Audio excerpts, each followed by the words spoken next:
Imagine standing in London as the afternoon sky begins to darken. But this isn't the familiar grey of English clouds. It's something else, something thicker, more sinister. It's smoke. On a September day in 1666, a tiny spark in a bakery on Pudding Lane ignites a catastrophe. Flames, hungry and ambitious, leap from the wooden structure, climbing quickly toward the sky. The wind, an unwitting accomplice, catches the embers and carries them across the city's tightly packed rooftops. One timber-framed house catches, then another, and another.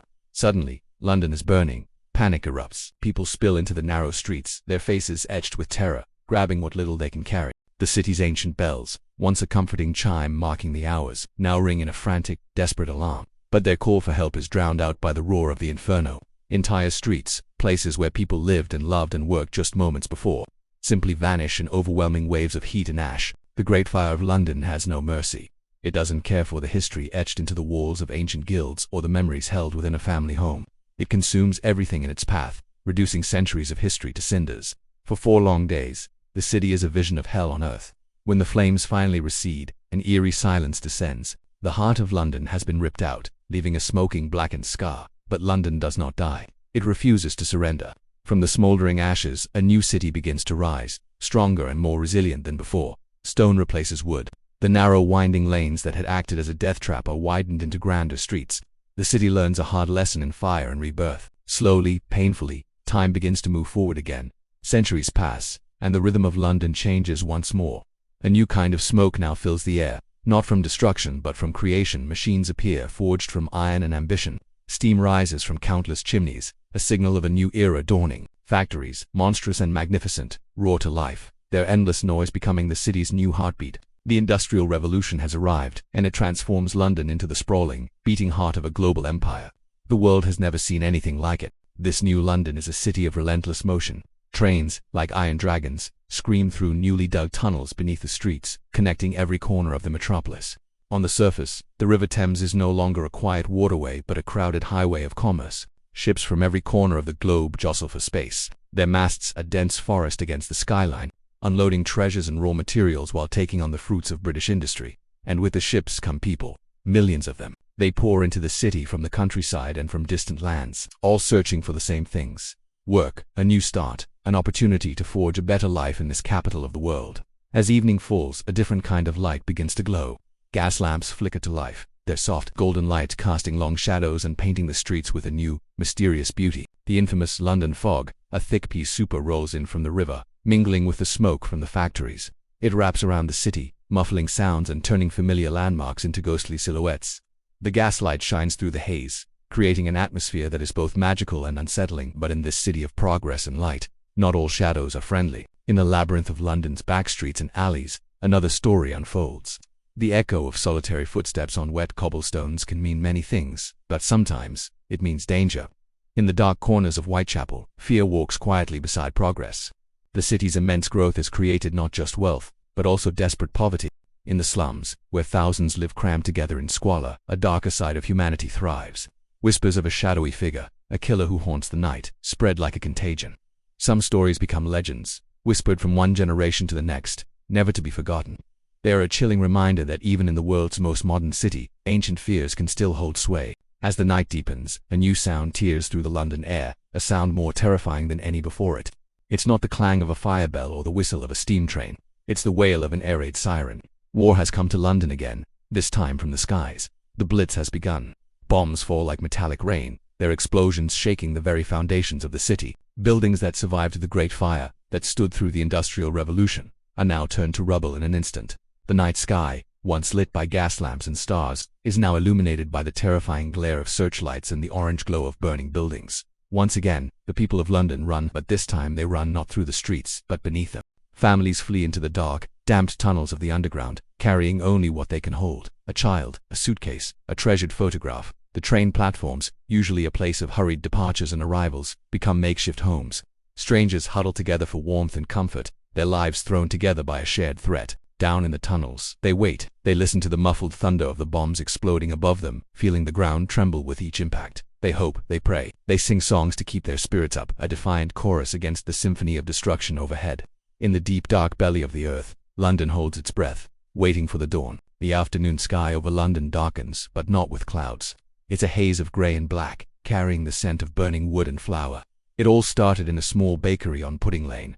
A spark, a flame, a moment of carelessness, but in a city built of timber and thatch, a single spark is a promise of disaster. The fire climbs quickly, leaping from one dry rooftop to another, carried by a relentless east wind. Soon, it's not just a fire, it's a monster. London is burning. Panic erupts in the narrow, winding streets. People pour out of their homes, their faces etched with disbelief and terror, grabbing what little they can carry. The desperate clanging of church bells is no longer a call to prayer, but a frantic, chaotic alarm that is quickly swallowed by the roar of the inferno. Entire streets, entire neighborhoods that have stood for centuries, simply vanish in waves of unbearable heat and falling ash. The Great Fire of 1666 doesn't care for your memories, your business, or your home. It consumes everything in its path. Indiscriminately, St. Paul's Cathedral, a landmark of faith and stone, surrenders to the flames, its lead roof melting and flowing like a river of silver through the streets. For 4 days, the city is a vision of hell on earth, and then, as suddenly as it began, it ends. The wind dies down, the flames recede, an eerie silence falls over the smoldering ruins. Where a bustling metropolis once stood, there is now a vast, blackened wasteland. But London is not a city that dies. London is a city that endures. From the ashes, a new vision is born. The survivors, soot-stained and weary, begin to clear the debris. They don't just rebuild, they rethink. Stone and brick replace wood. Streets are widened, designed to stop a future fire in its tracks. A new, more resilient London begins to rise, a city that has learned a hard, fiery lesson. The pulse of the city, once stopped, begins to beat again. Time moves forward. A new century brings a new kind of smoke, a new kind of roar. This isn't the smoke of destruction, but of creation. Machines appear, forged from iron and ambition. Steam, thick and white, rises from the rooftops of colossal buildings. Factories roar to life. Their engines are constant, thrumming heartbeat that can be felt for miles. The Industrial Revolution has arrived, and it transforms London into the undisputed heart of a global empire. The city's arteries are now made of steel. Trains scream through newly dug tunnels beneath the ground, a marvel of engineering that shuttles people faster than ever before. On the surface, the River Thames is no longer a gentle waterway but a crowded highway for ships from every corner of the world. Their masts are forest against the skyline. Millions of people flood into the city, drawn by the promise of work and a better life. They come from the English countryside, from Ireland, from across the seas, all searching for opportunity in this sprawling, ever-growing giant. The city swells, its population exploding. As evening falls, a new light appears. Gas lamps flicker to life one by one, casting a soft ethereal glow on the cobblestones. The streets shine through the thick, soupy fog that becomes London's signature, the Victorian smog. A mixture of mist from the river and smoke from countless coal fires. It creates a world of silhouettes and shadows, a place of mystery and intrigue. But not all of these shadows are friendly. In the labyrinthine alleys and dark courtyards of the East End, poverty and progress live side by side. Footsteps echo on the wet pavement, their sound muffled by the fog. A chilling fear walks quietly alongside the march of innovation. Names like Jack the Ripper are whispered in hushed tones, stories of a darkness that lurks just beyond the gaslight's reach. These are the tales that become legend, a haunting reminder that even in the most modern city in the world, ancient fears remain. The night deepens and the city's secrets are kept safe by the fog. Then, the sound of the 20th century arrives, and it is the sound of sirens. They wail through the streets, a high-pitched scream that signals a new kind of terror.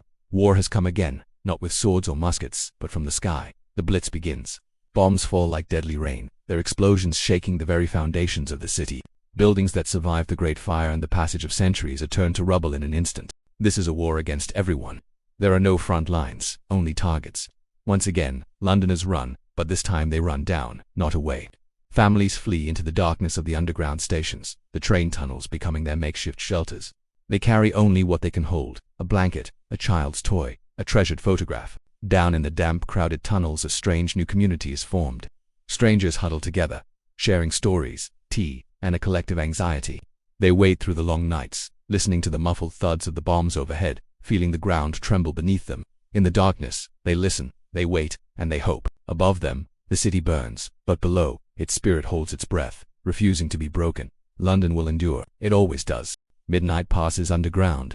In the damp, dark tunnels beneath London, time itself seems to slow down, stretching each second into a lifetime.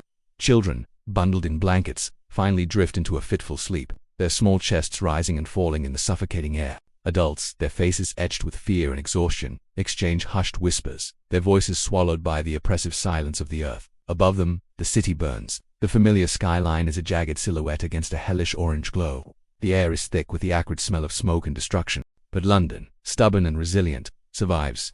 The symphony of sirens, explosions, and falling debris gradually fades, replaced by an eerie, profound quiet. The very ground, which had trembled with the force of the assault, finally stills. And then, as if by a miracle, morning comes again. With the first light of dawn, a new chapter begins. The city, scarred but not broken, starts the arduous task of rebuilding itself once more. It's a ritual London knows all too well, a cycle of destruction and renewal played out over centuries. This time, the rubble of old brick is cleared away to make room for stark, grey concrete. The clatter of horseshoes on cobblestones gives way to the hum and roar of automobiles on paved roads. The soft, flickering glow of gas lamps is extinguished, replaced by the bright, unwavering glare of electric lights. London sheds its old skin and steps, blinking, into the modern age. The skyline, once dominated by church spires, now bristles with towering skyscrapers that pierce the clouds. Steel and glass giants rise from the ashes of the old world, a testament to the city's unyielding ambition. The River Thames, the ancient, serpentine heart of the city, flows on, indifferent to the changes on its banks, but its surface is no longer just a mirror for the sky. Now, it reflects a dazzling, chaotic tapestry of neon signs and illuminated glass, a vibrant, electric dreamscape. The people of London move faster now, caught in the relentless pace of a new era. They hurry through crowded streets, their lives a blur of motion. Yet the river remains the same, steady, calming presence it has always been. As daylight fades and night descends, the city transforms once again. It doesn't sleep. It simply changes its rhythm. London glows, a vast constellation of light spread across the landscape. The iconic red buses, nearly empty now, roll like lonely sentinels through deserted streets, their headlights cutting through the darkness. From unseen corners, the faint, distant hum of music drifts on the night air, a melody from a late-night bar, a rhythm from a hidden club. Life continues, a ceaseless humming engine that never truly pauses. Slowly, imperceptibly at first, the inky black of the night sky begins to soften at the eastern edge. A pale gray light seeps over the horizon, chasing away the last of the shadows. Dawn returns, and the same sun that witnessed the city's ordeal now rises over London. Just as it has every single day for 2,000 years, this ancient star has seen it all. It has watched Roman bridges, built with stone and sweat, crumble and be replaced by magnificent structures of steel and engineering. It has seen muddy, rutted paths, trampled by legions and merchants, evolve into the sprawling, intricate network of streets that crisscross the metropolis today. It has presided over the rise and fall of empires, watching their banners unfurl with pride and then fade into the dust of history. Through it all, the city endures. In the grand sweep of time, 24 hours have just passed, a single rotation of the earth. But in that brief span, we have journeyed through 2,000 years of history. We have seen London born, burned, and reborn, time and time again. The city stands today not just as a collection of buildings and streets, but as a living monument, layered with time. Every corner, every stone, every name is built on memory, a foundation of stories and ghosts from the past. It is alive with history, a vibrant, breathing entity that carries its long and complex story within its very fabric. This is not just a city, it is a living timeline, a place where past, present, and future collide and coexist in a beautiful, chaotic dance. This is the story of London, a story etched in time itself. Welcome to ChronoWorld. Thanks for joining us on this journey. If you were captivated by the story of this incredible city, don't forget to like this video and subscribe to our channel for more deep dives into the timelines that shape our world. See you next time.